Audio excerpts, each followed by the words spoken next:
अरे रुको रुको, कहाँ भागे जा रहे हो तुम? वही हो ना जो जेई और नीट जैसे एग्जाम्स की तैयारी कर रहा है और उसे फिजिकल केमिस्ट्री से डर भी लगता है, तो क्यों ना ये कॉन्सेप्ट पढ़ के जाओ, मोलैरिटी ऑफ मिक्सचर। अगर हमारे पास सेम टाइप ऑफ सॉल्यूशन है और उसको हम ऐड कर दें तो जो मिक्सचर बनेगा उसकी मोलैरिटी निकालना हमें सीखना है। तो चलिए आइए पहले समझते हैं सेम टाइप ऑफ सॉल्यूशन का मतलब क्या है, कि अगर पहला सॉल्यूशन एसिड है तो दूसरा सॉल्यूशन भी एसिड होना चाहिए, या ये कह लो पहला सॉल्यूशन बेस है तो दूसरा सॉल्यूशन भी बेस होना चाहिए। तो चलिए मान लेते हैं कि हमारे पास पहला सॉल्यूशन है, उसका मोलैरिटी m1 है, वॉल्यूम v1 है। दूसरा सॉल्यूशन है, उसकी मोलैरिटी m2 है, उसका वॉल्यूम v2 है। अगर हम सेम टाइप ऑफ सॉल्यूशन को ऐड कर दें तो जो मिक्सचर बनेगा उसकी मोलैरिटी को हम निकाल सकते हैं इस फॉर्मूले से, m = m1v1 + m2v2 divided by total volume, या कह लो v1 + v2। बच्चों समझ गए ये फॉर्मूला कहां से आया? आइए ये भी समझाते हैं। मान लेते हैं यहां पे हमारे पास जो पहला सॉल्यूशन था उसका मोल कितना था? n1।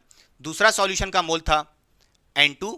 तो यहां पे हमारे पास जो मिक्सचर बनेगा उसका मोल मान लेते हैं चेंज होकर के कुछ हो जाएगा n। बच्चों समझ गए? अब आपको पता है जो ये मिक्सचर है इसके अंदर कितने मोल्स होंगे? भाई पहले सॉल्यूशन में जो मोल थे, दूसरे सॉल्यूशन में जो मोल थे, इनके सम के बराबर, यानी कि n1 + n2 = n। यहां से आप कह सकते हो बच्चों क्या n1 + n2 किसके इक्वल होगा बच्चों? n के इक्वल होगा। n क्या है? मोल। मोल आपको पता होगा एक फॉर्मूला मोलैरिटी का क्या होता था बच्चों? In term of mole n/v होता था, यानी मोल्स अपॉन वॉल्यूम होता है। यहां से आप कहोगे n कैसे निकालते हैं बच्चों? ये होता है mv। तो यहां पे आप देख सकते हो n1 क्या हो जाएगा? m1v1 हो जाएगा, प्लस n2 क्या हो जाएगा? m2v2 हो जाएगा, इक्वल्स टू n। भाई इस मिक्सचर के मोल किसके बराबर होंगे? Molarity into volume. ठीक है, मोलैरिटी कितनी है? आपने माना m, इंटू वॉल्यूम कितना होगा बच्चों? इस सॉल्यूशन का वॉल्यूम कितना होगा? v1 + v2, दोनों को ऐड कर रहे हो ना।